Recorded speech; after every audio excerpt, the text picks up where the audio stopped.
Hello, ladies and gentlemen. This is Glass Half Broken, the modern media podcast for the realist. This is Colin. This is Erin. And this is Tom. And my name is Dale. Go away, Dale. Well then. Dale, you have to be at least 30 feet away from the building. We talked about this. Alright. I gotta silence my phone. Excuse me. Alright. This is for all the important phone calls I'll be receiving. Oh, great. Less than 30 seconds in. Alright, right. Awesome. Alright. Well, it's been a week, as a weekly podcast is, you know, kind of the thing we do. Expected. Yeah. Except the bare minimum. Next week, I may be busy, but then the following, I will be on vacation. So it'll be a two-person podcast. That's right. Oh. It's going to be... It's just be you guys. Where are you off to? It up. I'm going on a cruise with my husband. Is it a carnival cruise? It is a carnival cruise. Wow! Yeah. Just like in the movies. Yeah.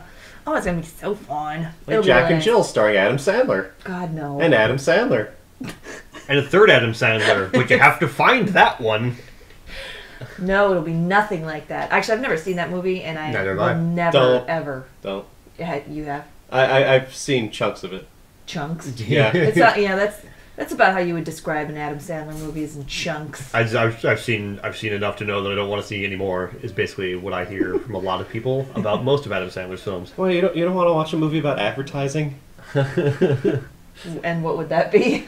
Is that this? That's Pixels, or no, that's Jack and Jill. Jack and Jill. Jack and Jill's about advertising. The Jack of Jack and Jill is an advertising executive, and that's how they cram in all the. That's how they cram in all the amazing product placement, like the New York Knicks and Carnival Cruise Lines, and Pepto-Bismol. Yeah, Pepto-Bismol is like So how do you know this if you never saw it? You see, bits and pieces of it. You see enough compilations of like the worst parts of the movie, I've successfully avoided all of that. I know one thing that we've mentioned multiple times on previous podcasts, a little thing called Red Letter Media, and they review movies, and they're very funny people, and they reviewed Jack and Jill and did a whole big thing on it and talked about at great length, to the point where it's just like, wow, I don't even need to see the movie now. I'm amazed they also didn't get sued by Adam Sandler. I don't think he's the scam theory. I mean, like, everyone knows that it's a scam. Like, I think everyone, like, even people who know and are friends with Adam Sandler, be like, no, yeah, we're just making this for, to see how stupid we can make a movie. And how stupid we feel how much money we can American audiences are. No.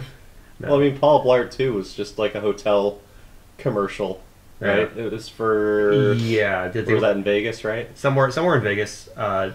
And yeah, it was just basically like, look how nice this hotel is. Also, isn't Paul Blart fat? let's watch Kevin James eat ice cream off the floor like a dog. Oh. That's a movie. Actually, you know what? Speaking of that, there was at my job in the break room, there's just a TV there, and it'll just be playing like just random TV channels and stuff like that. And there was an infomercial on for a vacuum cleaner, and basically they went into a restaurant, and the guy just started like vacuuming the floor, and everyone just looking around going like, what's he doing? What is he doing? What is that? So then him and his like I don't know, associate or like that, I guess they were both people that worked for, they were pitchmen or like that. So they then take their food and they put it on the ground, like they flip their plate over, like the assholes they are. As the assholes they are, and then on the ground where they had vacuumed to show, and they start eating off of the ground, and nobody's impressed. By the way, no one's like, "Oh, I gotta get that vacuum." You're like, "What the fuck are you fucking people doing?" It's just like, well, I mean, it's a vacuum cleaner. It's not going to disinfect the floor, too. Yeah, really. It just picked up some crumbs. Yum. It's just like drooling pine sol onto the floor as it goes. I don't know. I actually don't know exactly the whole deal with the vacuum cleaner. It might have been like an all-in-one vacuum cleaner. It does everything with the things and the stuff and whatever. It makes it so clean you can eat off the floor. Literally, look at this shit. He's on his hands and knees. He's got like this obscenely licking the floor. I mean, it's like he has like pancakes and he's just pouring the syrup on the fucking floor. I forget the brand of vacuum cleaners they're trying to sell with this. Was Vince Offer involved? No, Vince point? Offer was not in there. That would totally be the trifecta. Yeah, that would Vince Offer just eating off the floor. No, yeah, and it was not Anthony Sullivan or anything like that. It was. I did not recognize one of them. I think one of them was a pitchman, and the other one actually worked for the company that made the vacuum cleaner. I need to find out what vacuum this is. I think it was like need it. Like a Bissell or something. No, like Bissell, not Abyssal, which is I know. I believe like a Dungeons and Dragons like demon, right? Abyss. That's a particular brand of demons, I think. Yeah, an Abyssal. TM. That's right. I'm just imagining this fucking death machine of a vacuum cleaner cleaning the floor. Like now with 100% more switchblades to just stab those germs. That's just the tagline. Just stab those germs. Stab them. They don't deserve to live. So anyway, vacuum cleaners. Was any part of the media? That was from Paul Blart to stabbing germs. I think what do we start with? I don't know. You're talking about your vacation. Yes, that's right. Carnival Cruise Lines. Yeah. This is the first time I'm going on a vacation like this, and I'm very excited because it is without my children, and I am very, very. I love them. Oh, what is that supposed to mean? Meaning that I love them, but I don't want a vacation with them. I don't want to be around them. So eventually I will. Are the kids vacationing on like a small tugboat? No, they're staying here alongside the cruise ship, or like mommy's up here. Don't worry. No, they're staying here with their grandma. The kids' boat. Yeah. No, we'll go on a nice vacation sometime soon. But this is gonna be nice, and so yeah, you guys can just nerd it up without me. Sure. And I will listen after I'm back and relaxed, and then I'll get all stressed again, and I'll come back to the podcast and be crazy. Stress. Yay, self-harm. Anywho, so what has everybody been up to this past week? Anything? Actually, I went to go see a movie yesterday. Oh my by God. myself. Holy shit! Oh yeah. What the fuck? I saw Mr. Holmes. Oh, okay. How was that? Yeah. It was delightful. Delightful. Okay. No, it's just. I mean, I don't know. I guess that's kind of how you would describe a. Was it a whimsical romp? No, it wasn't. You know, it really was actually a lot darker than I imagined that it would be. I love everything Sherlock Holmes, really. Mm-hmm. So I thought, and Ian McKellen was awesome. If he could be described as awesome, he is awesome. He is Magneto, after all. He has he actually has the powers outside the X-Men films. Really? That's right. That's why they hired him. Well, yeah, I could tell. He was a perfect shoe. No, it was very good. I recommend it because it was it was set in 1947 when Sherlock Holmes is quite elderly. He's retired from solving mysteries. But there was one case that caused him to retire because he wasn't able to help this person, and he had exiled himself out to the country because he didn't want to hurt anyone else. But yet he couldn't remember because he's senile now. He's very he can't remember really anything from day to day, and it was there's a lot of flashbacks of the last case that he did. Okay. And I don't want to give too much away. Obviously it's a very good movie, and so I suggest that you see it. So. Did they mention like when his last case was? Like how was he already it was 30 years before. Okay. Yeah. So, So he's quite old and feeble at this point, and but then he's trying to write down what the case was because it's just tearing him up that he cannot remember why he's not doing what he does anymore. Okay. So is Watson in this at all, or no? He's spoken of, but he's not in it. Okay. No. No. So it's pretty much just Sherlock Holmes. Is there anybody else in the film that's like worth mentioning? Oh, there's a child actor who you always have to go in with just a grain of salt. Like, all right, is this child actor going to be right? Is he going to ruin this, or is he going to? He was great. He was really great. Laura Linney is also in it. Okay. That's the only other notable actor that I know. I couldn't name anybody else. I don't think I've ever seen them before, but it was all very good. So that's my suggestion. I think you should go see it. It was at Ogden 6, which is our. That was a full thumbs up. It's a full thumb. It's two, not a half thumbs up. No, it is 2 full thumbs up. Okay. Whatever. No tips of thumbs being cleaved off or anything. Okay. No, it was a little slow moving at first, and I was just slightly worried that it wasn't really gonna go in any direction, rather than just he's now just a fumbling old man. But no, it really picked up, and it was very interesting, and it was touching. I can imagine. Old man. Heartwarming.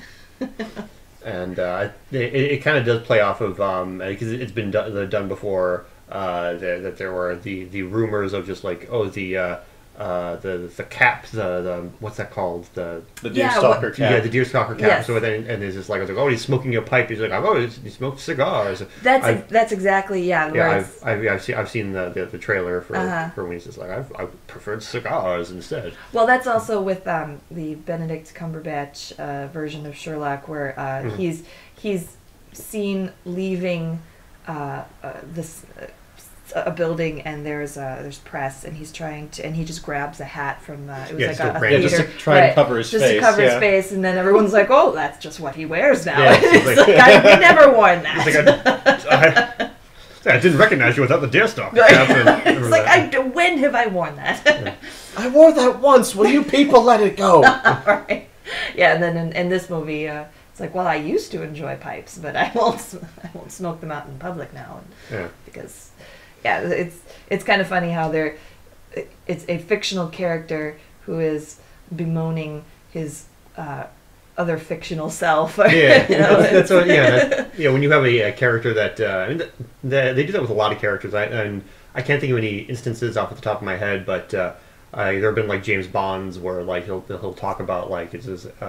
Like the way he's depicted, and like anytime there's like a new James Bond, and they say like, "Oh, I always thought you were like this," and he just sort of like, "No, what? And, what are you talking about?" It's like, "I've just started here." I'm like, "What are you?" I'm new here. So anyway, yes, it's in the cheap theaters. I went because I'm on their birthday club list, so I got a free ticket. I'm like, well, hell yeah! So I went yesterday. It was a 7:00 showing. There was like 6 other people in the audience. I love that. So I went and I had popcorn for dinner and watched Mr. Holmes. It was great. You had me at popcorn for dinner. Yeah, I'm still feeling that. Ugh. Feel disgusting. It's like when you eat an entire bag of popcorn. You're like, oh dear Lord, what have I done? You ever eat a roll of what was it? Oh yeah, uncooked cookie dough. A roll of it? Yeah, just kind of like a roll of that. Yeah. You ever seen like the rolls where they have? Oh yeah, like, but I mean to eat in one sitting. Yeah. No. I mean, get all high and mighty, miss. Eating popcorn for dinner. Come on down from your ivory tower, why don't you? It's just an entire fucking roll. I mean, I've cut one in half and squeezed it into my face. Not an entire into roll. My nose. Swallowed it through my nose. But eat the entire thing. Just shove it right into your vein. You disgust me, sir. I mean, I've eaten half of one, not entire. And the other half an hour later, but not all at once. You say that you put press and seal on that shit for tomorrow. Not an entire roll. What if you go breakfast to dinner? You have a reprieve in the middle with lunch. I don't even really eat breakfast. It's just sort of like, I feel like a taco at 10 o'clock. It's now lunch. I'm the same way with breakfast. Like, because when I wake up, it's not that I feel full, but I just feel so not hungry at all that it's hard for me to just choke down any kind of food. Because it's like I just woke up and I feel you feel weird, and you're just Yeah. sort of like you're Like eggs are like the last thing I want in my yeah, face. yeah. It's just like you're just like gnawing on toast. Going, I need to get this down. I feel like I have to eat you. Yeah. See, I used to crave eggs in the morning, but now breakfast is just that time of the day where I just eat the leftovers from last night. Oh yeah. Pizza and that's just all the garbage that I have in my refrigerator. Well, the interesting thing about that is that I don't think I've mentioned this, that I actually work a graveyard shift, and the interesting thing about that is when I get off of work at 7 in the morning, there's like not much open, and like there's like the Subway and the Taco Bell. So sometimes I'll just go to the Taco Bell. Like if there's nothing in my house to eat or anything like that, I'm just like, all right, I'll just go stop by the Taco Bell. The first few times I did that, I didn't get their breakfast or anything like that. I would just get their lunch stuff, and at first I'm just like, they probably think I'm some kind of weird stoner or something like that. And like I just sort of like be like, what time is it? I just wanted a 7-layer burrito. Are there actually? Have you counted the layers? Are there 7? I want to make sure I'm getting my money's worth. Yeah, but can you throw in an extra layer or 2? Right, because we I'll get throw together like an extra quarter at 9 in the morning. Yeah. And because right now it's 9:28, so it feels to you like 9:28 p.m. Yeah, right. so it it's is now basically 9:28 a.m. Yeah, so it's like AM and PM for me have been swapped, and so that's kind of weird how like there was a time when like because I wasn't used to eating particular types of food in the particular like spot where like for instance, even though I wake up at night, you would think like, oh, you wake up, you eat breakfast, so you think I'd be eating breakfast at night and then dinner in the morning. Well, for a while I was doing the complete opposite, just because it felt like, all right, it's nighttime, I should be eating dinner. It's morning, I should be eating breakfast. And then now it's just like, just whatever. Like the sun grants you permission to eat eggs. That's right. And so that's why now it's just like whatever, whenever. Right. I'm trying to eat a little bit healthier, but it was really weird. Like at first you're just sort of like, all right, I'm just gonna eat this and this, just like, all right, some vegetables and some eggs, and these are food products I could eat, and I'm just gonna eat them right now. You could eat a night frittata. Yeah. That would be acceptable. That sounds like a weird stripper name. Night I was gonna say like a band name. Oh. Well, my mind Night immediately went to frittata. strippers, so I don't know what that says about me. I don't know. So Tom, what have you been up to lately? I've been playing way too much Destiny. I've been playing an unhealthy amount of that game when I should be doing something more productive with my time. Well, I mean, you do gotta think that. No, yeah, I was trying to. You're trying to make some excuse. Think of it as your job. You have to come back here and talk about it. So I don't want to listen to him talk about Destiny. I don't even know what the fuck it is. So I don't know. It's fun. I guess you should say it's a video game. I gathered. I mean, it's Bungie doing a loot RPG. And it didn't FPS game. And it didn't start that way. Because I tried the beta before the game even came out, and I thought it was terrible. I mean, I got into it because I didn't get a PS4 right away. Like I did. Like I got it much later, and I started after the first 2 expansion packs came out, and even then they had improved the game significantly, but there was still just a shitload of grind in there. Which is a shame because, like, the whole, all the rest of the mechanics of the game just were so good. Like, I honestly think it has the best shooter mechanics of anything out there right now. They've had plenty of practice. Yeah, they have had plenty of... I mean, they've been doing this since, what, like 93 or 94 or something like that? Yeah, they've been making FPS games, yeah. So they have that part down fine, but it was like... It was like they wanted to make a game. They wanted to make I have trouble calling it an MMO because it's not an MMO. It's like a multiplayer. It's not massively multiplayer. Yeah, it's just an online, largely multiplayer. Yeah, an LMMO RPG. Moderate size. Oh, there we go. Moderately multiplayer online role-playing game FPS. That's like MMORPG FPS. SUV. But yeah, it was Special like victims it was like they wanted to make a loot game, and none of them had ever played like Diablo or anything like that before. Because like when I played, like I didn't get any loot. Yeah, it was like, where's the loot? Like, I mean, it now that they have like the whole year 2 patch out and the Taken King is out, it is night and day with how it plays. so it's kind of like with like Final Fantasy 14 and Final Fantasy 14: A Realm Reborn. Like yeah, I would compare it to that, or between vanilla Diablo 3 and Ultimate Evil Reaper Edition. of Souls. Oh, okay, yeah. Where they just put out an expansion or a new patch, and it just fundamentally changes how the game is played, and it's how it should have been released.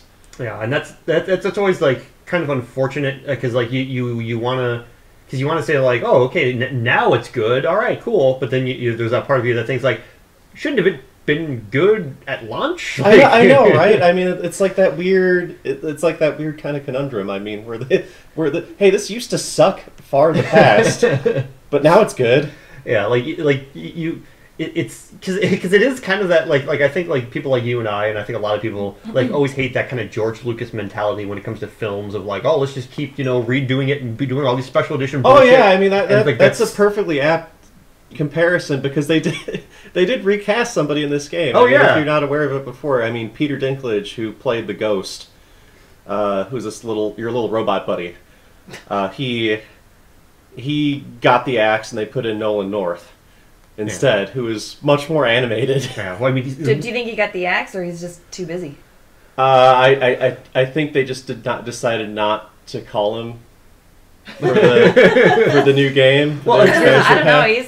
Peter Dinklage. Oh yeah, he's pretty big, but also Peter Dinklage is not a voice actor. Yeah, he did. Right. Nolan North is a professional voice actor, and he's a working voice actor, so he knows like that's always the thing about like celebrities doing like voice acting is that you don't. I mean, they'll have no idea what to do without body language, or other people there. Which Oh, I guess I just don't really think that makes much sense to cast Peter Dinklage in. So he says like your little robot buddy. Like he's a little. He has a very commanding voice. Yeah. So why would they put him? They're like, well, even though your voice sounds big, we're still gonna make you. Yeah, I know, but he the way he played that character, he didn't have any personality at all. Yeah. But the way Nolan North does it, he's not doing his standard like Nathan Drake voice or anything like that. He's actually putting on a voice. He does. He's a really good versatile voice actor. People just like when he does the Nathan Drake voice. So just the absolutely swarmy Nathan Fillion-esque type thing deal. I mean, speaking of Nathan Fillion, he's acting alongside Nathan Fillion in this game. Oh, okay. Well then, there you go. Which is really funny, but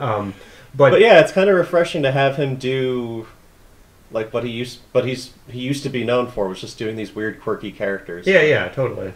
And it was always like, because you played the game Rage. I think you and I both played that. And John Goodman has a voice in that game. And he's completely wasted in that role. He's terrible in it. And so, like, I remember when there was advertising, you're like, holy shit, John Goodman. And you're expecting him to come out. Because Rage is also, like, a crazy, over-the-top, like, post-apocalyptic shooter. And with a bunch of crazy characters. It's like the crazy Mad Max characters coming out going, so, like... And John Goodman sounds like this. Yeah, and then, because you'd think John Goodman would be like, I will destroy all of you! Or something like that. Yeah, you think he'd be channeling... Walter from Big Lebowski. From Big Lebowski. I just thought of that. Yeah, or something like that. And that's what everybody thought. And then you get in there and he's just like, "Hi, I'm John Goodman. I'm reading off these cue cards for a check."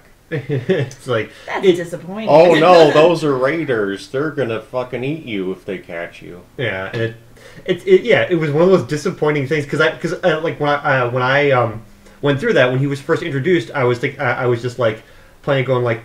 I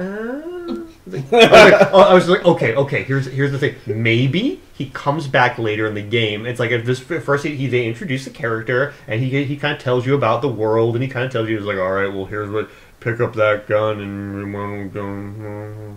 then like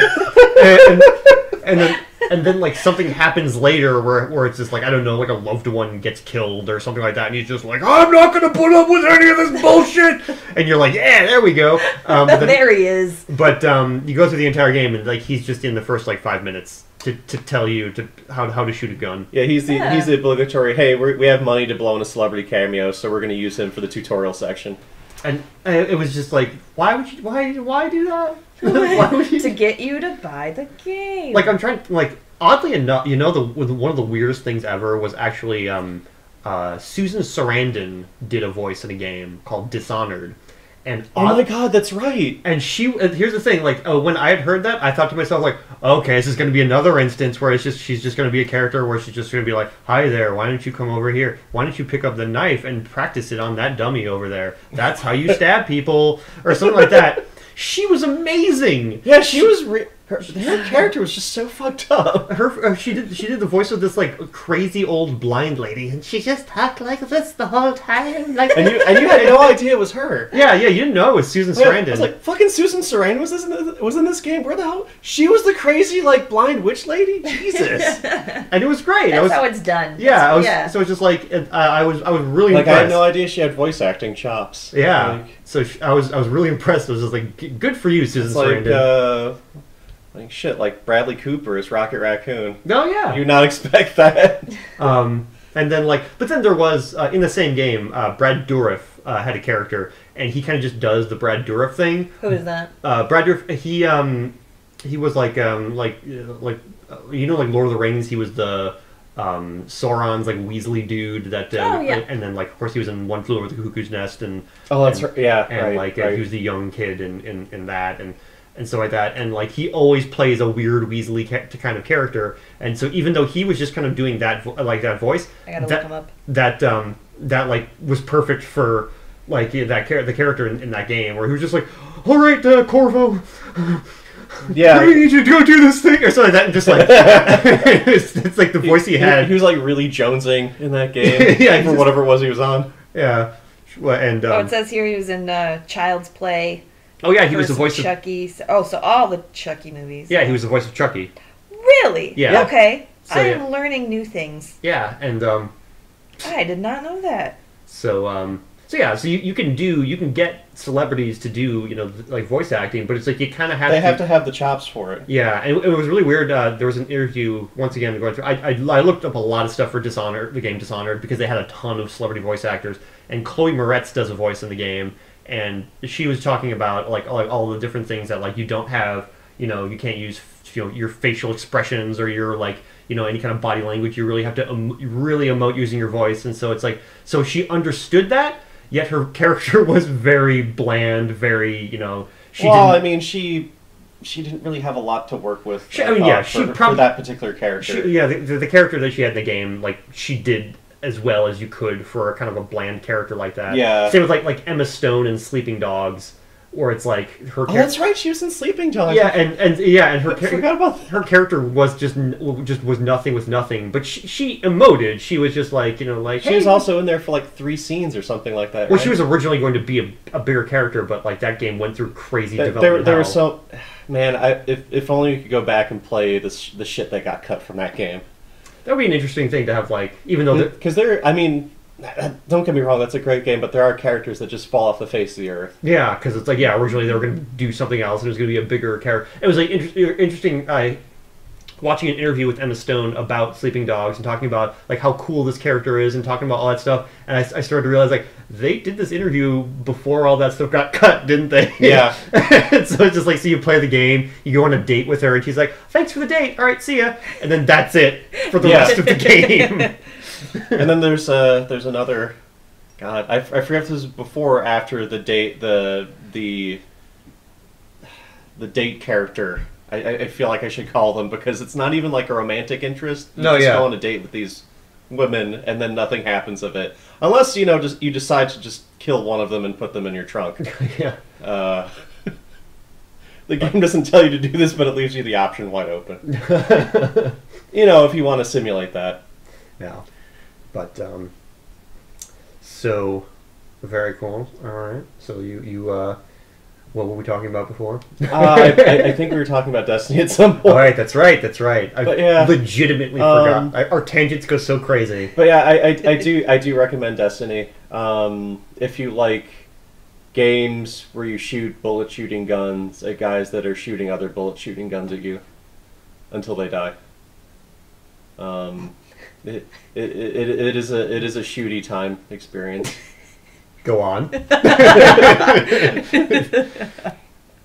But no, I mean, like I said before, I mean, mechanically it's great. They fixed the RPG side of it. Multiplayer is still really, really fun. I might try and pick that one back up again, but I'm still balls deep into Metal Gear Solid 5.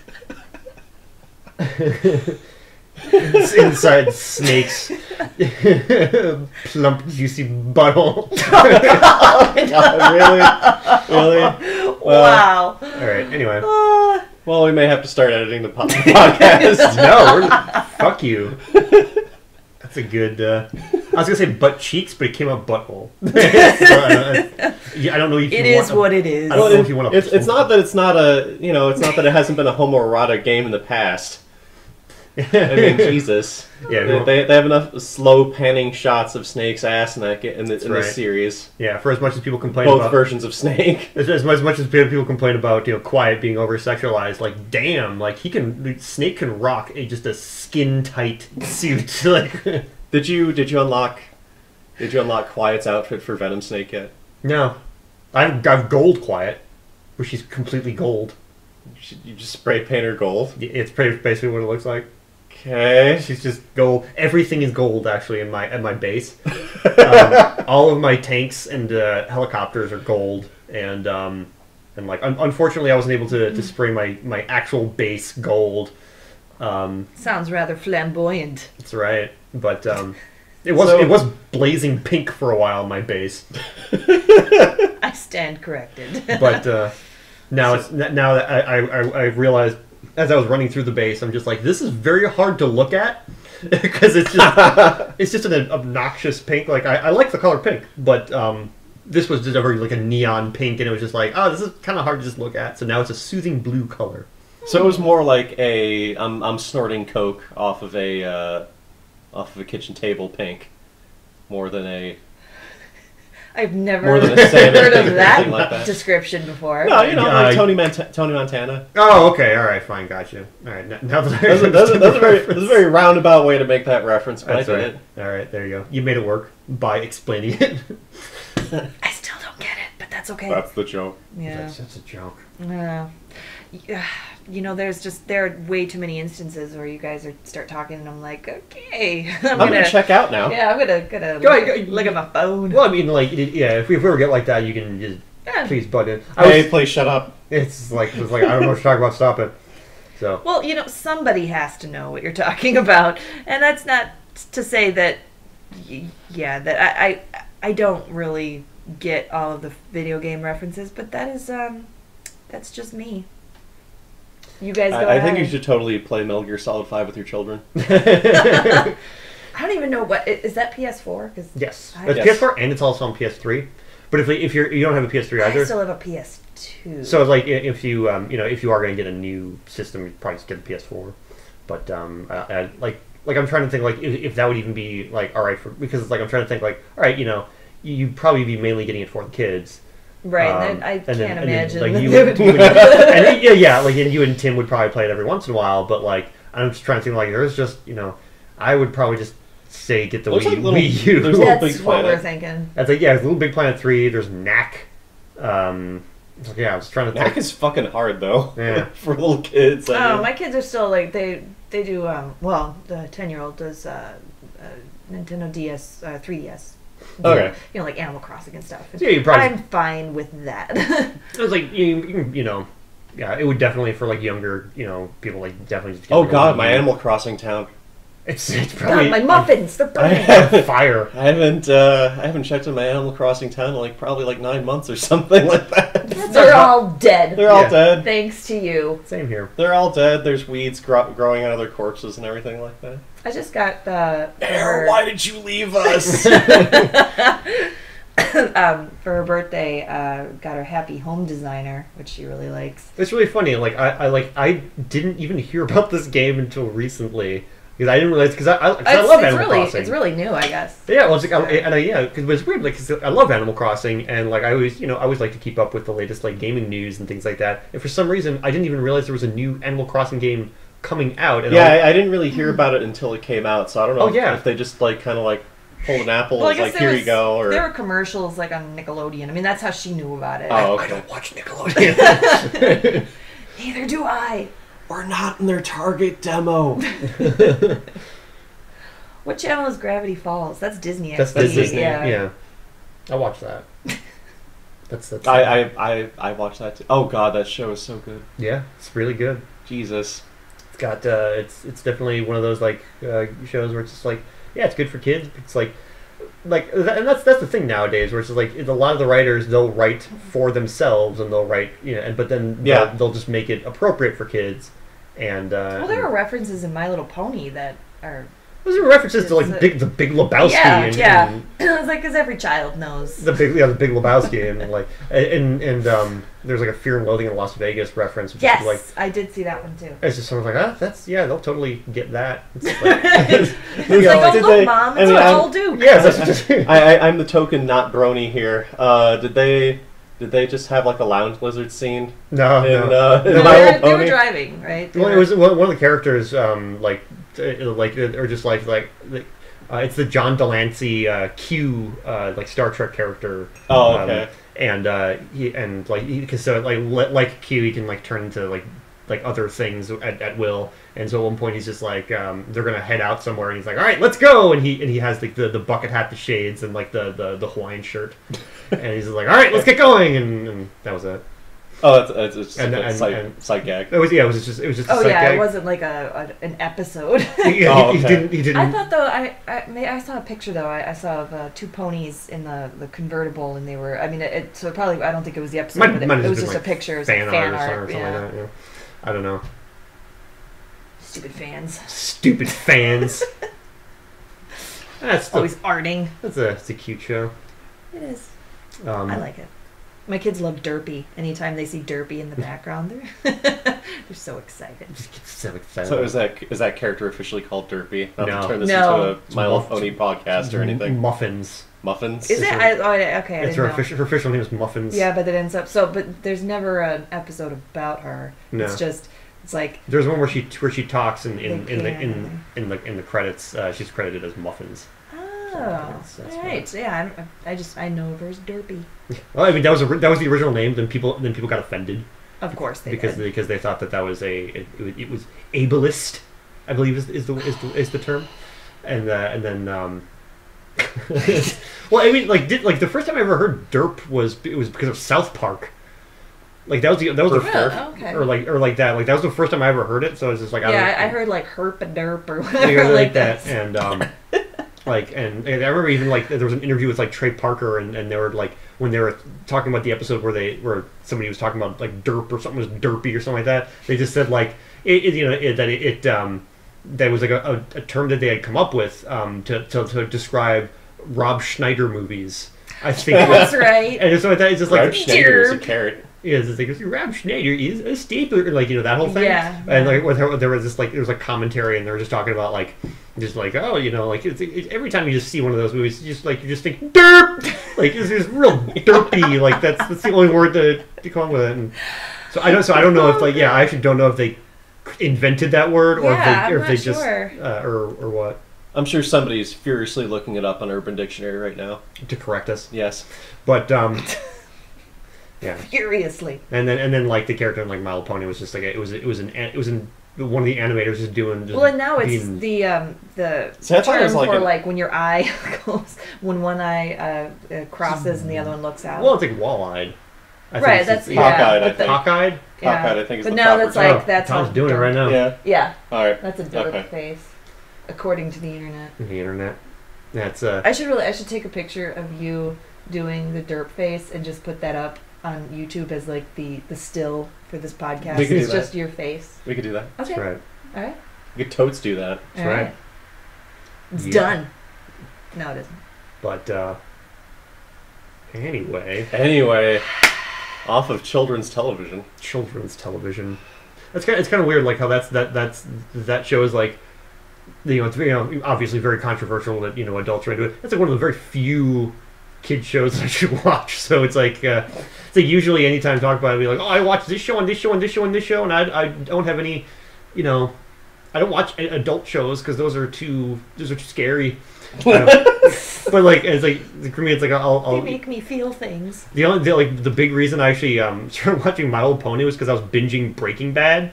And I was actually getting... I needed a palate cleanser, right? I was just, like, bumming myself out super hard. I'm like, oh, I love this show so much, but it's so fucking dark. Yeah. So I just, like, looked on Netflix, and I was just like, what's something just super bright and happy? And I just saw My Little Pony, and it's just like visual sorbet. Yeah, so it's like, oh, there you go. Oh, it's just cute. Yeah. And then after that, the internet decided that bronies were the worst thing ever, and I was just like, oh, that's a shame.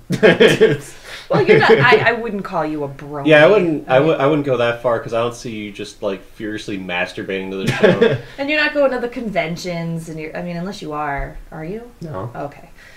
So you're not You're not wearing a fedora at this moment. I don't know if you have any at home. I had some fedoras because my dad would buy them way back when they were not trendy. Ruined. Hey, I was wearing fedoras. But God, I hate you so much. But you could be the guy that ruined the fedora, though. Yeah, but you could have been that guy. But it was kind of weird. Like I remember hearing somebody talking about like My Little Pony as like oh yeah, it's kind of like one of those shows where it's like they make it for kids, but there's a lot of references to for grown ups. I was like, oh, that's kind of cool. And so I started watching it because of just in between Breaking Bad episodes. And I'm just like, oh, yeah, this is kind of cute, and so like that, and like I was like, yeah, sure, whatever. And then but it was like immediately after that the backlash started. So I'm like, of course, it's like of course that's when it starts. And wow, we're 41 minutes in, and we have successfully talked about nothing. We've talked about a lot of things. Yeah, we've talked about a lot of little things. Talked about Destiny. And all right, so that's our MO. I think is just talk about nothing until it turns into something. Yeah, I don't know. I like podcasts like that. So yeah. If I were not part of this podcast, I would listen to this and then say, hey, these guys know how to party. Yeah, I mean, I don't. I think like you said, like the whole My Little Pony backlash. Like I don't think that's happened to Gravity Falls and Steven Universe quite yet. Steven Universe, it did. It did? Okay. A little bit. Not nearly as big as My Little Pony, but it's a lot of it has to do. And then once again, this the same thing happened with My Little Pony, where of course there are the people that are just sort of like, whoa, why don't you watch something that's not for little girls, you dumb piece of shit. Like the people like that, which you can easily ignore, just like whatever. People fucking watch SpongeBob, and everyone's just like, yeah, SpongeBob's awesome.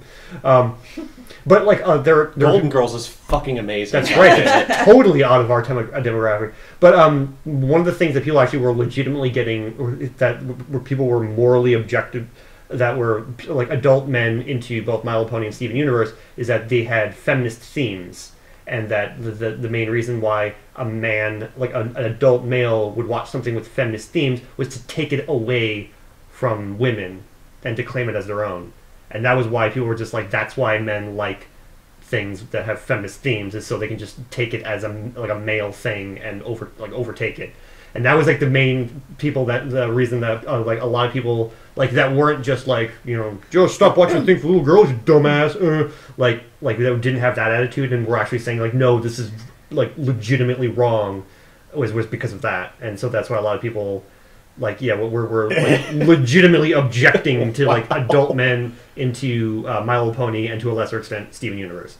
And that's when a lot of people were just like, why is that, like a gateway to pedophilia or something? Well, no, it's just basically like it's turfs, I think. Yeah, but then like the weird thing is like a lot of well-known, actually like legitimate like feminists out there were just like, no, that's a good thing for guys to be into stuff with feminist themes. No, you're just really you're fucking stupid. That's your problem. Yeah, it's just like, and so there's actually a lot of really cool like feminist bloggers and things like that. They're just like, that's a you want guys to be into stuff with feminist themes. Like, what are you talking about? Yeah, when you're relaying that to me, I think I did go cross-eyed for a second there. But then again, like that's the thing about that though, is that there are a lot of like people out there, feminists out there that there are good feminists and there are weird feminists out there, and there are like ones that are legitimately think that like gay men are only gay because they hate women, and that they're the gay men are the most misogynistic people out there because they refuse to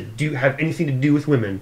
Like there are like I legitimately can't think off the top of my head, so I apologize. I can't like give an example, but yeah, I've read a lot of people, and there's one person, I believe you and I had a conversation. There's somebody out there that like she was like a big like name in like the feminist world, and she was trying to oust transgender women. Kathy Brennan. Okay, yeah, she is Queen TERF.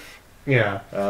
If you've never heard that term before, it just means trans exclusionary radical feminist, and I have not heard that before. It's the gender swap of like a men's rights activist or something like that. Yeah. But yeah, Kathy Brennan is just a giant asshole. I don't know what her stance is on My Little Pony and Steven Universe, but it's like at the same time, like yeah, there are those who are just sort of like, you know, like those aren't real women, and you know, like brr, and it's just like those are just men trying to take what's ours, trying to take our vaginas, and like like I don't know, and it's just, yeah, they're just really transphobic, and it's you know, very off-putting. Yeah, I think that's all you have to say about this. Very off-putting. But yeah, Steven Universe is just like going back to stuff that's nice. Yeah, this is a fucking amazing show. Yeah, I mean, I'm probably not the first person to say that in a podcast, but Jesus Christ, it's just it's just like such a positive show. Yeah, I've seen just really weird. I've seen a little bit. I've seen a little bit of Steven Universe, and I've really liked what I've seen. But I've been watching a lot of I haven't been watching any kind of like TV or anything like that, because like usually if it's not on Netflix, and I think Steven Universe is on Netflix or anything like that, it's just like yeah. Lately, I've been just getting home from work and either just like I don't know, like either playing a game or like just watching Game Grumps or something just very silly and mindless or something like that. And, see, my free time the last couple of weeks has been mostly playing video game. Well, specifically right now playing Destiny and watching educational videos on Destiny, YouTube. what is that? Why don't you explain a little bit about Destiny? But what I have actually been watching, actually this is going, once again, tangents notwithstanding here, one thing that I actually did want to talk a little bit about, a planned thing I wanted to talk about was I did get to catch a little bit of both Stephen Colbert on The Late Show and Trevor Noah on The Daily Show. Oh, I haven't seen either of those yet since they started. And I'll say I think both are fantastic. I think like right now, like I've never like here's the thing, I've never been one of those people, like I've been kind of like middle of the road when it comes to David Letterman. I've never hated David Letterman, but I've never really, you know, thought that he was anything super special. I felt the same way. Yeah, I always thought he was just like, oh, he's all right. Yeah, it's like, oh, he's way better than Jay Leno, but like, oh, Jay Leno's a rerun tonight. I'll watch Letterman, I guess. But my dad, or you know, our Erin and I, our dad, would swear up and down that years ago, back in the 70s and 80s, he was awesome. He was like the dude. He was hilarious, and he just on top. I don't doubt it. Yeah, and stuff like that, and in his prime. And like yeah, anytime I would catch a little bit, even in his later stuff like that, he'd just be like, "Ah, that's kind of funny," and it was always great to see his reactions to like when Hatsune Miku, the Japanese holographic pop star, was on the show, and like afterwards he just didn't know what to make of it, and he was just like, "Hey, there you go, everyone, give it up for Hatsune Miku." and then like it was actually kind of funny. He actually just like because then the hologram, the graphic of the hologram was just like a light source like kind of going away, like shoo, and then like and he's just like it's like being on Willie Nelson's tour bus. I was like that's a good one. But so did she like sit down in the fucking chair and have it was just a performance. Just it was just musical guest. Yeah, she was just a musical guest, and then like God, another thing I gotta look up. All right, how do you spell? Right, oh Jesus, Hatsune Miku. I basically God, I'm old. I don't know these things. Here's what you just do. You just do type in like David Letterman and then Vocaloid, which is this vocal like VOCALOID. And then like on there, and then you'll just see you can just see the performance, and then he briefly explains what it is beforehand, just like it's apparently this is what it is, and then here she is. Oh, Jesus. I mean... Here's a picture of him just, like, looking at the hologram, like, what? It's like, what is this? I don't know. What have I done? It would be funny if that was the tipping point when he decided to retire. Yeah. Just he just walks off the show like, yep, like, I pop think culture's I'm just done. too stupid for me. Yeah.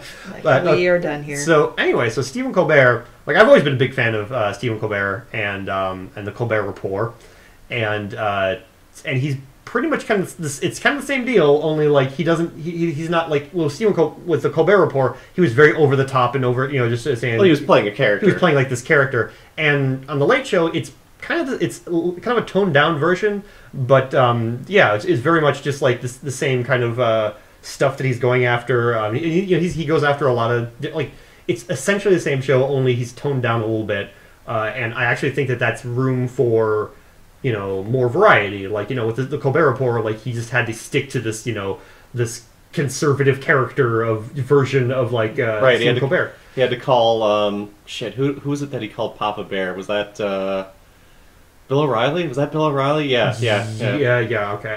God, I don't even remember. It's like I just said, like, oh yeah, I love that show. I was just like, what's this basic thing from that show? Yeah.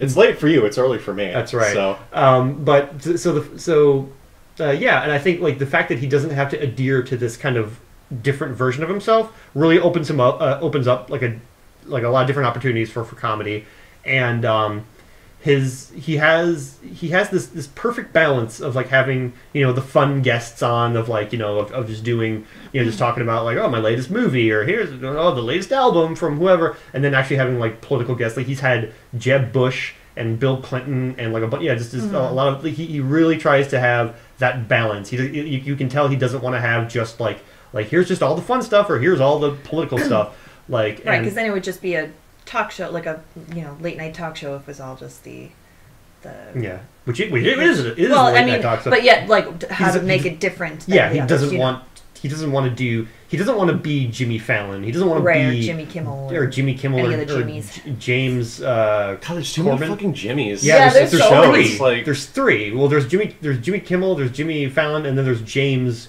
Corbin. I believe that's his name. Isn't it not in the UK? It's Jimmy Carr, who's like a really big talk show host. It's like so many fucking Jimmys. Yeah. So and like did any of them legally change their name to Jimmy they can have a talk show? That's right. It's Jimmy Colbert and and it's Jimmy's Jimmy Noah, and but like that's the thing. Like I've tried to. Here's the thing. James Corbin, he's fine. He's one of the late. He's fine. The late show. That's the tagline. He's adequate. He is adequate. He's like he does the Graham Norton, and I think this is a very British talk show. You, my dog. His dog just sneezed. He does. I think this is a very British talk show thing where he'll have like all the guests out at one time, and they all just have this big conversation. So and that works. It's nice. It's a different take on that. And so a lot of times they'll all talk to each other about stuff, and that works. But it's like once again, it's very nice. It's very safe. And then, of course, with like Jimmy Fallon, it's like he has all these weird gimmicks and all of this other weird bullshit. Where it's just like I just expect at any given time it's just to like turn on the Tonight Show, and he's just like he'll have like Robert De Niro sitting down, and he's just pieing him in the face over and over again, dancing around and going, and I'm like. And then just looking at the camera going, Robert De Niro's latest film is out now! And then that's it. And then like, he's so completely like, trying to flail around and just be like... Just be the goofy and, guy on TV. And like, he has like all of these crazy gimmicks and all these crazy little skits that he wants to do with everybody. And he had a, this is one thing, he had James Taylor on his show. And it had him, like the two of them or something like that on like a giant seesaw. And it was just like there's so many different times when like you'll turn on the Tonight Show and you're like, okay, Jimmy, we get it, okay, and you just close your eyes and you like rub your temple like, okay, Jimmy, all right, okay, all right, stop.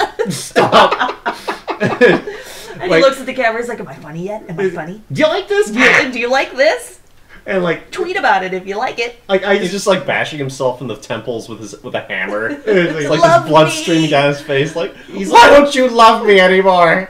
God, and it's like I can just imagine, like, I'm just waiting to hear, like, an anecdote of, like, some celebrity just saying, like they're on the phone with, like, some of, like, Jimmy Fallon's, like, people, and they're just sort of like, well, what Jimmy was wondering was that could you wear, like, galoshes on your hands, and then you two, like, will play patty cake with the galoshes or something like that, and or wait, he also said he wanted you to, like, you two are going to jump on trampolines together, and we're going to do this, and then, like, have, like, the other guy go, like, how about I sit on the chair next to him and talk about my movie? And we just have a conversation, and they're like, "Oh, that is interesting." And yeah, I'm just waiting for that one celebrity to just talk about how they just didn't want to have anything to do with this bullshit. And who would that be? Who would you think would not put up with any of that bullshit? I don't know. Like I would imagine it would be like I had like Lars von Trier on this fucking show. Lars von Trier doesn't go outside of his home country. They don't let him outside anymore. No, he hates traveling. That's right. He's like horribly afraid of flying, isn't he? He's horribly afraid of just traveling at all. Oh. So like but I remember hearing that he refuses to go on airplanes or some shit like that. Yeah. But I was thinking it would be like somebody like Louis C.K., but Louis C.K. was on. He does weird shit too. He does weird shit too. Yeah, but I'm just saying, like he seemed like like people like that, like Bill Burr or something like that. Oh yeah, somebody who would just be like, "What? Fuck you!" It's like, what the fuck is this shit? It's like, no. See, I'm not going to put the hat on. Fuck you, Jimmy. Don't touch me. I could see Bill Burr doing that. I could see Louis C.K. just like putting up with it. Oh yeah, he has. He'll sit there with a straight face and just like, "What has my career become?" Well, the Louis C.K. It's kind of funny. Louis C.K. When he was on Jimmy Fallon's on the Tonight Show, he was actually the story he talked about was apparently when Louis C.K. was a writer for the Dana Carvey show. Holy shit! I forgot that existed. Yeah, Jimmy Fallon auditioned for that show, and Louis C.K. had basically just told him everyone else liked him, and it was Louis C.K. that shut everyone down and told him no, and then wow, and so then they're face to face again. And so he just explained what he did for his audition, and he explained it very just sort of like, yeah, and then you had you were like playing the guitar and you had a bunch of troll dolls set up and you were like wiggling your butt around. I'm like, no, I don't want this guy on our show. and Jimmy Fallon is just kind of like trying to be like, he's just like I didn't wiggle my butt around. He's like, yeah, you did. You turned around, you started wiggling your butt. I'm like, we're not going to hire this asshole.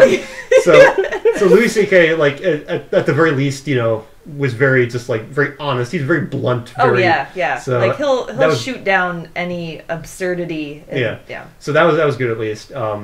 But as for Trevor Noah.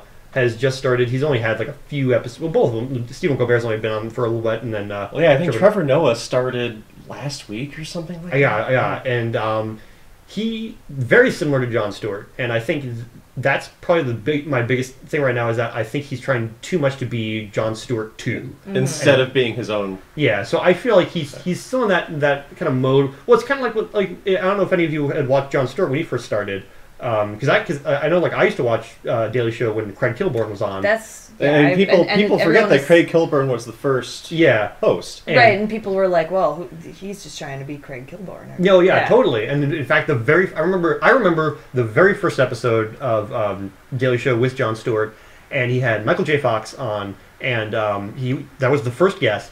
And he did because Craig Kilborn would do his 5 questions where like he would interview somebody, I remember that. And then at the very end of the interview he would do the 5 questions. He would ask them 5 different questions, and with Jon Stewart he just said like all right, well I'm not going to do the whole 5 questions thing because that was Craig's thing. Here's 4 questions. And he did a 4 questions things with Michael J. Fox, and yeah, you can tell he was trying to kind of like because they still had the same like format. Of the Craig Kilborn version, and so it took a while for John to kind of like get into his own thing, and eventually he did, and it became that became his thing, and it was definitely a thing that like more people were against Jon Stewart being the host than people now were against Trevor Noah being the host, because literally like nobody knew who Trevor Noah was because he's a South African comedian, and so it's just like a lot of people, but then a lot of people from South Africa were like, no, he's awesome, like this will be really good. And he's had segments on there before as a quote unquote correspondent. Yeah, that's so. I think I've seen him on there. Yeah. Oh, yeah. okay. I actually didn't know that. Yeah, yeah. So he's not completely. He's not hitting the ground running. Yeah, but with Jon Stewart, what a lot of people don't remember is that in the 90s, Jon Stewart was insufferable. Oh, yeah. Like the MTV personality Jon Stewart was... It's terrible. Oh my god, I forgot about that. He was in Half-Baked, and he was like... Yeah, he was an MTV VJ. He had The Jon Stewart Show, which is terrible. Go on YouTube. Go on YouTube and try and look up clips from the Jon Stewart Show. It's really amazing how his career turned around. Oh yeah, yeah. Just the really annoying VJ to being Jon Stewart. Jon Stewart. Yeah, and because it would be I was trying to watch not too long ago when right around the time where he announced that he was leaving the Daily Show, and people were talking about his life and his career and stuff like that, and I was just like, I remember the Jon Stewart. I remember hating the Jon Stewart Show. And I typed it into YouTube, and they had one of his opening monologues for the Jon Stewart Show, and I'm like, this is terrible. This is just as bad as I remember. His timing was all off, and he was just anytime because you know how they have the talk show hosts where they would just be like, well, in the news today, and then the pause, but then that's when, and then that's when the joke happens. His timing was so off. It would just be like, so in the news today, that it turns out that, and then the audience is just kind of waiting for the laugh. But then you would hear little titters from the audience. Yeah, you'd basically hear the professional laughers laughing. The people that they actually put in the audience in case a joke bombs, and then. Which is, because that happens a lot with a lot of talk shows and a lot of shows where it's just if something's not funny, you at least have the paid people that go, and those are the only people you heard laughing, and it's he sounds pretty good, he does this for a living. Yeah, you can audibly hear the sweat drop from his forehead and onto the counter, the table. So when they announced the lectern, whatever the hell it is. So when Craig Kilborn left, and they announced Jon Stewart, everyone was just oh, what? The fucking that guy? Out of anybody else, it's just and because there's so many good people on the Daily Show at the time. There was people like Beth Littleford and Steve Carell and and A. Whitney Brown and a whole A. Whitney Brown actually. There were different. Basically, anytime Craig Kilborn was off doing something else and he wasn't able to do it, A. Whitney Brown would always be the one to fill in for him, and he was great. He had really good comic timing. I have no idea what that guy's doing now. I haven't heard anything from him since. I think he's just he was a writer before then, so he might still be just writing. Yeah, he's probably just because he was a writer for Saturday Night Live, right? And he had done a bunch of other stuff, and then he just went to the Daily Show, and so when they announced Jon Stewart, it was because everyone was just oh, who's it gonna be? Is it gonna be Brian Unger? Is it gonna be Steve Carell? Is it gonna be who's it gonna be? And it's gonna be Jon Stewart. It's just surely they don't mean that Jon Stewart. They probably mean probably some other person whose name happens to be Jon Stewart, and Jon Stewart killed me. And so he came on the show, and it took a while for him to kind of get into his own thing, and it was a very weird turnaround thing to being just this guy that nobody liked at all to being one of the most beloved TV personalities, and who knows what he's going to do now, but Trevor Noah is definitely kind of in that mode of he's kind of being the transition period. This is definitely a transition. When you switch hosts on a show like that. But he's he has not. He'll find his voice. He has no problem with timing, and he has no problem with just he gets all the different beats, and he's just and he does feel a host. He has that presence, and when he goes into jokes, and he is very is very left leaning, it always has been, and stuff like that, and.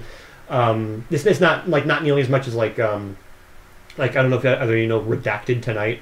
It's a show with Lee Camp. I'm not familiar with that at all. It's on a channel called art. I want to say it's called like RT or like I forget. Like it's on this like news channel that has a lot of international news, a lot of British news and stuff like that. And Redacted Tonight is an American show, and the lead camp is an American.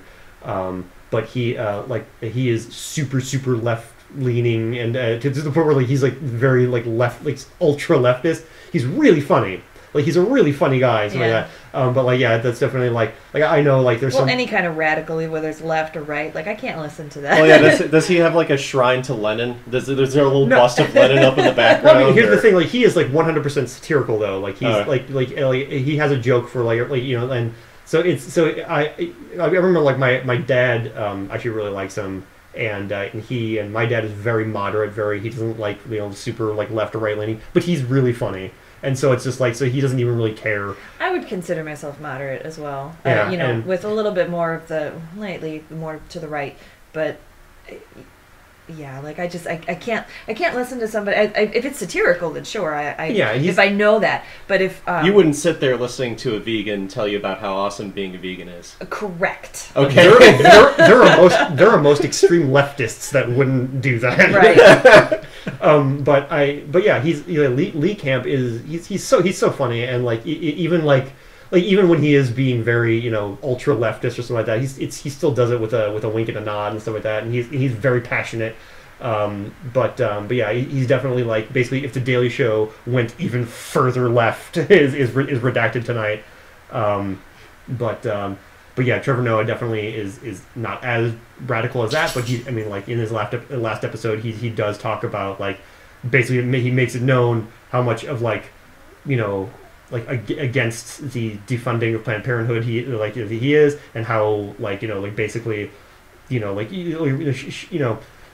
bringing up the how hypocritical it is that so many people that are against abortion are also against gun control and things like that, and oh, you could use all that energy of being pro-life with actually being pro-life.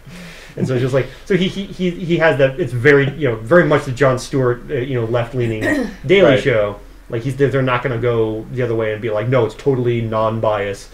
It's just like no, this is a liberal show for liberals, but it's still funny, and he's still very obviously topical. It's a fucking news show, but it's not reverent. I believe is come here for your outdated I think when you come out and say like, oh, we don't want to have a bias or anything like that, but I mean you get into the kind of the point where you're like CNN and you treat absolutely batshit insane people as having a valid point. Yeah, it's one of those, and that was the one thing that my dad and I were talking about when we were watching some of the other like the British news shows on that same channel that Redacted Tonight is on. They refer to it as RT, but on the Xfinity, on the channel thing, it comes up as LA and then like 103 or something like that. So I don't know. I was confused. Okay. During the commercials or something like that, they say you're watching RT, so it comes up as RT. But like we were watching some like British news shows, and my dad was just sort of like, these guys don't fuck around. Like these like British news is just like, here's the fucking news. Like there's no slant to it at all. It's just like they don't beat around the bush. There's like listen up, assholes. Yeah, it's just like, all right, fuck faces. We're gonna tell you the fucking news. We're gonna tell you what's going on right now. Forget about it. And then there's like hardly any kind of like thing. We're just like there's no time when one of the anchors is just like oh, and that's horrible, and it's just like oh, and that's or little things like that where like American anchors would they'll interject or they'll do something like that, or they'll just be like 4 people got murdered and they got their heads cut off. All right, next time. Like it's just very right. I like that because it's like, let me form the opinion. Oh yeah. But maybe I'm like, well, maybe they deserve to have their heads lopped off. I don't know their story. But yeah, I will form my own opinion. And that's one thing that also with like BBC and like a lot of British news, that's the thing about British news. It's just like we're going to tell you what's going on, and we're just watching a bunch of news stories that like because my dad like watches like he for a while like he would like flip back between like CNN and Fox News and just kind of like go through different news channels stuff like that, and then like and he'll do that like often, and then like a little bit watching RT. And like this like British news show, he was just sort of like, I learned so much that like none of these news stories are on CNN. None of these news stories are like anything. It's just like they because I feel a lot of those channels need to they feel the need to fill time, and so they're just sort of like, all right, we have an entire channel devoted to news.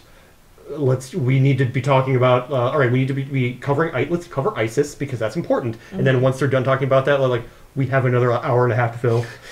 Continue talking about ISIS. Be like, we've talked we have exhausted and then it's just ourselves. like, boy, ISIS, aren't they a bunch of assholes? Right? Like, and they just kind of keep going on, and then so it like, let's talk to someone else who also hates ISIS. be like, what do you have to say about fuck ISIS? Are you kidding me with that shit? All right, thank you. And it's just like, and they have to just kind of like stretch it out. I mean, you gotta wonder when. I mean, CNN is just so fucking bad about this now that when there's a plane crash or some sort of, like, oh hey, we have this national tragedy to exploit. I mean, gather around. Yes. Do you think they just like pump their fist in the background and are like, yes, there's another plane crash. We have something to talk about that. Yeah, very much. We don't have to talk about actual news. Like, I don't know, have either of you seen the movie Nightcrawler? I haven't yet. That's a very good movie, and I highly recommend that one. It's Jake Gyllenhaal and Rene Russo, and it's basically he, it very much just looks at sensationalism, and it looks at the idea behind the news networks, and Jake Gyllenhaal is this kind of this sociopath that like is going around filming stuff to like give to news programs and stuff like that, and like Rene Russo is even like talking about the ratings and stuff like that, and then she was talking to Jake Gyllenhaal. I should forget who she was talking to, but she basically says like, all right, nobody cares when you say like, oh, like there was a shooting in the ghetto, because it's like whatever, that happens all the time. It says you want to put in something where it's just like, if it's in like a richer neighborhood or like something like that, because it's like you want people to think this could happen anywhere, and where am I going to go to feel like to get more information to feel safe? I'm going to tune back in and stuff like that. And there's that mentality of just sort of like like, all right, here's what we need to make people be afraid about, and it goes a little inside baseball on the idea of sensationalism. It doesn't go too far. It really does concentrate a lot on Gyllenhaal's character and just kind of how he just kind of like very just kind of the non-emotion when he's like filming very like tragic scenes and just going like, oh, I need to get closer, I need to get a better shot of this. Right. But yeah, there's still a lot of that, and yeah, a really good movie, really that talks a lot about that, and you can I need to see that. Even before seeing that, you can still see in a lot of cause there's a part in Nightcrawler when the news broadcast is going on, and like Rene Russo is like talking in the anchor's ear to which is how it works, is they'll just say like like talk about this, or like do this, or say this, and so it's like they're talking about like somebody, like a family was murdered and the killers are still on the loose, and they're just sort of like and she's just sort of like hit him hard, and just sort of like thinking this is just, it's just such a tragedy. He's like, harder, and it's just like it breaks my heart. It's like that. It's just like the killer's on the loose. Talk about that, and just to remind people like the killer is still on the loose. You just sort of like hit him again, and just like make him cry. It could not be understated. The killer is still on the loose, and it's just sort of like, and just how seamlessly the anchors are talking about it, and it really makes you kind of watch the news a little differently, and because that shit's happening. I mean, that's practically a non-fiction story. There. I mean, I mean, fear is their bread and butter. Fear is what they get their ratings off of. If audience is not afraid, then why would they tune in? Why would they see what happens next? And that's what they need you to be paranoid. So or you just fill your network with propaganda. I mean, that's always... Oh, God, is this turning into, like, a conspiracy theory podcast? No. But, like, that was the interesting thing about watching, like, the... Like, it could. I'm okay with that if you want to do that. But, like, there was an interesting thing about watching, the British, like, news and, like, RT and stuff like that, was that, like, the anchors were, like, talking about some heavy shit. They were talking about, like, missiles that could be, like, launched and things like that, and they were talking about it in such a, like, okay, here's what the missiles do, and this is what they can, do, this is what the capabilities are, mind. And he's just like, well, tell me a little bit about this one over here. And it's like, well, this one over here is, can melt your face off. Maybe not that much, but between sips of tea. And but it fires the missile, and then the warhead opens up, and a giant hand opens up, holding a death ray that rakes the ground, killing all below. But it was. But in my head, I'm thinking to myself, if this were on an American thing there, then I could imagine the anchor going how horrible! This is really something to be afraid about. And could they do this now? It's what about our schools, our children? Could they do that to our children? Yes, absolutely. Yes, in fact, I believe they have. There's something I believe they're inside the schools right now. But you might want to check on your local school. You might want to check the closet behind you.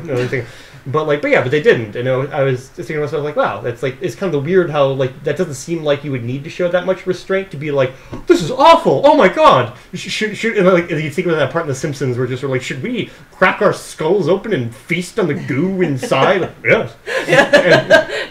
Well, don't forget though that they have different broadcasting regulations over there. Oh yeah. Like the equivalent to Fox News over there, Sky, I think it is. Mm-hmm. Could be getting that completely wrong. It's nothing like Fox News over here. Mm-hmm. They can't say half the shit they do over here because you're legally not allowed to lie.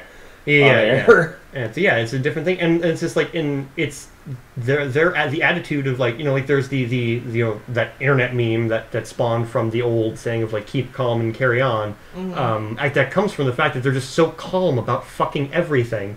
And I remember watching an episode of Doctor Who, and one of the characters there was some, I don't know, crazy, I forget the episode, but it was some crazy space alien. Crazy shit was going on. Crazy shit was going on, and one of the characters dies, and it's the character's mother that shortly thereafter was totally fine. She's you seem pretty okay for the fact your son just died. She's I'm British, we just carry on. And it was just sort of there was that thought of just and there's a I think there's a number of instances like that too. There needs to be a little bit of that in America as well. I mean, I think there needs to be a balance, obviously, but I think, we need to have that attitude of well, yep, that is what happens, and I need to carry on with my life instead of the absolute groveling, grieving that Americans tend to do and it becomes a little bit sensational, I think. Yeah, and it's definitely when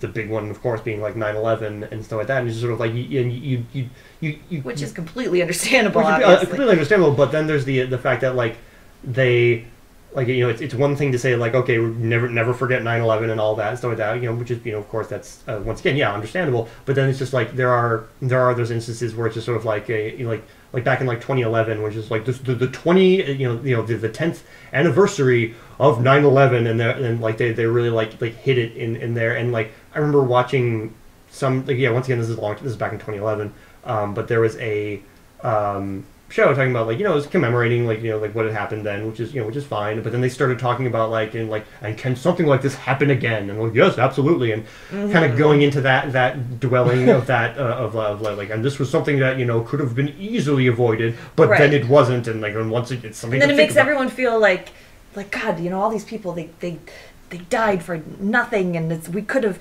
if only we had known. It's you can't do that. Yeah. You can't look back of well, if we had only done this. It's oh, come on. It's stuff like that. You have to have that balance of like being respectful, but also like knowing that like you I think every year forward. The people who are lost need to be commemorated and and their lives celebrated, and not dwelled on the fact that like we could have avoided this. We could have, something could happen like this again. And that's the same mentality behind like anytime there's some kind of shooting that like that's when basically like when anytime there's a shooting, any like pro gun control and anti gun control people just come out of the woodwork. It's just sort of like it's like you imagine just some guy like watching TV and it's just like, and there was a school shooting, and then all of a sudden just like out of like the house plant, somebody's like, did someone say school shooting? And right, it's like gun control. And it's like blah, blah, blah. And you're just like, how long have you been in there? It's just like, I've been waiting for this. and like. And then that's when they like come out and talk about that's their cue to talk about it, and then a lot of people are just like, maybe it's like people died, maybe we should talk about right. Like, well, and I also agree with not saying the name of the shooter, or like not sensationalizing the shooter, of like, let's not release his manifesto, let's not give him the publicity that he wanted. All right, I mean they do always tend to happen in clumps like that, and I mean there is I believe there is still this unspoken rule in news broadcasting is that you don't really publicize suicides, because then typically if you have one suicide and then you'll get copycats. You get people saying like, well, maybe I should just fucking kill myself at this point. It's like, see how popular or how famous this person got in 3 seconds. I mean, like with the last one, I mean, the guy posted about it on fucking 4chan beforehand, unless that was, I don't know if that was definitely him or if that was just a giant fucking coincidence that was somebody posting that they wanted to do a shooting in the same area, but I think it was confirmed that was him. But yeah, he was clearly doing it for fucking attention. So that's always the thing. It's just like well, then America will give him the attention that he wanted. Yeah, and so it's a weird loop that you go around. It's gotten to the point where I think you pretty much have one of these every day now, and it is something that literally happens every day now. Yeah, like we're almost We're over 250 days in the year, and there's like 270 shootings this year so far. Yeah, and something like that. And we hear about it more because we're us being in the Chicago suburbs, like getting Chicago news. Right. We hear quite a bit about shootings and stuff like that in Chicago, and it's actually interesting. There's a Spike Lee and John Cusack are like teaming up to make a movie called Chirac.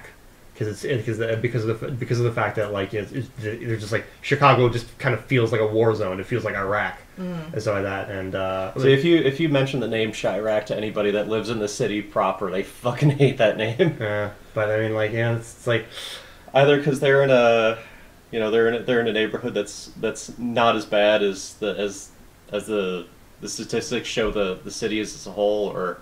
Yeah, but it's like at the same time, it's just like there's nice parts of Chicago. There are awful parts of Chicago too. Well, like, I mean, technically, yeah. I mean, with Aurora, as the suburb, I mean, there's terrible parts of Aurora, and then there's where Fox Valley Mall is, where it's like, I mean, it's in the same. Technically, that's Naperville, though. Is it? Yeah. Those are Naperville addresses. Well, I worked at Fox Valley, and that was an Aurora address. Really? Yeah, but that was like 16 years ago. I know Naperville likes to do land grabs. Well, and I also every now and again. I also worked in a business center on Fox Valley Circle, and Executive Drive, and that was Aurora. Yeah, for anyone who doesn't live in the Chicago suburbs, fucking Naperville is a giant mutant starfish eating everything. If you look at the map, and it just keeps getting bigger. I mean, it's like how keep feeding it. It's like the rest of the suburbs are like the Great Barrier Reef, and it is a giant fucking starfish eating coral, or whatever. Going back to the whole Chirac thing, I just want to say there's a there is such a thing as the idea of checking your privilege and all that and stuff like that, and which is just like there's some there's so many people out there that don't want to think of you almost think is this a if you say all right, there's so many bad things happening in the world, none of this bad stuff's happening to me, right? And it's just like this, and so you have people outraged about stuff like that, and it's just sort of you're how much of it is you getting outraged that it's happening, or how much of it is you getting outraged that you have to hear about it, right? And I mean, to go back to Jon Stewart, and you have, you do have a lot of very, I guess, entitled people, just complaining that they have to hear about racism all the time. And maybe stop being so damn racist. Yeah, yeah. I mean, if you're sick of hearing about it, try to imagine how sick of it you would be if you were living it. Right, if that was actually happening to you. Yeah, exactly. And that's the thing about the idea of check your privilege and all white privilege and all stuff like that, is that I think people kind of roll their eyes when they hear stuff like that, because there are so many people that will overuse that or misuse that to the point where it just sort of there have been I remember fuck. Well, I mean, it's like with. Wait, okay, what are you doing? No, I was saying you could kind of compare it with people overusing like trigger warnings. Oh yeah, stuff like that that you're totally not supposed to use trigger warnings for. Yeah, well, yeah, and like there's a there have definitely been I think there was oh god damn it when I'm on the spot like this, but like there was some celebrity or something like that just posted the new pumpkin spice something is out there, like yay or something like that, and then somebody was just like, oh goddamn white privilege, and it's just sort of like, I don't think you know what white privilege means. Like it's just like, oh, there I'd imagine that's like ironic. Well, it's like you can't complain about anything without anybody saying first world problems. It's like, yeah, I can identify with, if I'm gonna complain about like, oh, my phone is fucking slow, it's like a first world problems. But yet, when I think well, we can't complain about anything anymore, or else it's just like, well, think of all the other people who don't have what you have. Well, I mean, like, that's the thing. Like, like way back in the day, like when it's just sort of like you're a kid and you're starving children. There's starving children in Africa. They might as well. Your mom just might as well just be like, hey, check your privilege. There is a name for that. That is called relative privation. Logical fallacy of relative privation. Well, and I try and I instill with my children. The next time somebody tries to guilt trip you like that. Well, it's not really necessarily a guilt trip, but just like there was just recently actually my daughter, she's like, you're right. I should be grateful for the things that I have. It's like, yes. My God, thank you. Yes. Yeah. Probably instead of complaining about what you don't have. The only kid that's actually said that ever. I know. Well, that's why I was like kind of blown away. Yeah. But yeah, she, because she was complaining about something, where I'm like, there are kids out there who would look at you and your life and say, wow, that girl is really lucky. And it's like a light went on. She's like, oh, yeah, you're right. I'm like, oh, this is wonderful. You get it. Yeah. But yet, then the next minute she was complaining about some other bullshit. She's like, oh, God damn it. But yeah, like that, and yeah, so that's yeah. So I always get I always it's well, once again, like that's the thing about the internet, and I think the thing about like kids as well is that like it's like either one like extreme degree one way or the other, or it's like either you're like extremely just sort of like super racist and you're like, I'm not like there's that there's a Cyanide and Happiness, which is this web comic, and like I'm not gonna just try and steal jokes and throw them out there, but I actually thought this was a really good, really short comic, and it was like two guys and they're talking, and one of them's just like, man, I'm not racist, but, and then like a walking butt comes by, and then he goes like, hey, I'm the not racist butt. Sounds like you're about to say something racist. and then like the guy's just like, no, I was and then the comic just ends, and it's just like that's like the perfect analogy of just sort of like you trying to like try to say some racist shit. Well, like, is that ever not the case though? I mean, does anyone say I'm not racist, but I'm not homophobic, but I'm not sexist, but No, I mean, and not say something terrible immediately after that. Well, it's kind of like with all due respect, and then you're gonna say something that. With all due respect, you're a fucking idiot. Fuck you, and everyone that looks like you. Everyone wishes you were never born. Yeah. So that's a weird thing to be talking about in our media podcast. Yeah, we went to really dark places in the last half an hour. Yeah. Well, and I need to. Shit. Does anyone want to put a palate cleanser on the end there? Sure. Give me something. Shit. Fuck. Watch Steven Universe. All right, there you go, Steven Universe, and half of the show is people crying, but you'll feel good about people crying. That's right. That is not a palate cleanser. Well, it's like, there's the movie Inside Out has proved us anything that you need the sadness to enjoy the happiness. That is very true. That's right. It's like interestingly enough, the moral of Inside Out is the exact same moral of Kids in the Hall brain candy. Wait, what? There was a fucking moral in brain candy? Yeah, you had to be. You got to be bummed out. The cat on my head. That's all I remember from it. Well, it's like, he created an anti-depression drug that everyone started taking just to feel happy. Oh, right, it worked way too well. Way too well, where everyone was happy all the time, and it says you need to have the sadness with the happiness. Right. Well, there's that thing of like, if you had your birthday every day, or there was Christmas every day, then you'd be like, I'm really sick of being so happy with my presents, and like Yeah. I need something There was different. a Donald Duck cartoon like that. Oh yeah, there are Yeah. plenty of things. There are plenty. I mean, it's. I don't know. I think I'm done. Yeah. All right. I'm stumbling and White privilege is the name of this episode. No, anyway. All right. Fuck your yoga pants. That's right. We need to end this. All right. This is probably the longest episode thus far. It really is. All right. So is anyone that This will didn't? be so downvoted. All right. Calling it now. We'll try next time not to talk about politics and serious shit, but once again, we go on so many different tangents that it's shit like that's bound to happen. Right. So yeah. That's what we do. Yeah. I'm hovering over the stop button. All right. Stop it. Signing out. Bye. Bye. Fuck you all. Oh. We love you. Bye. Bye.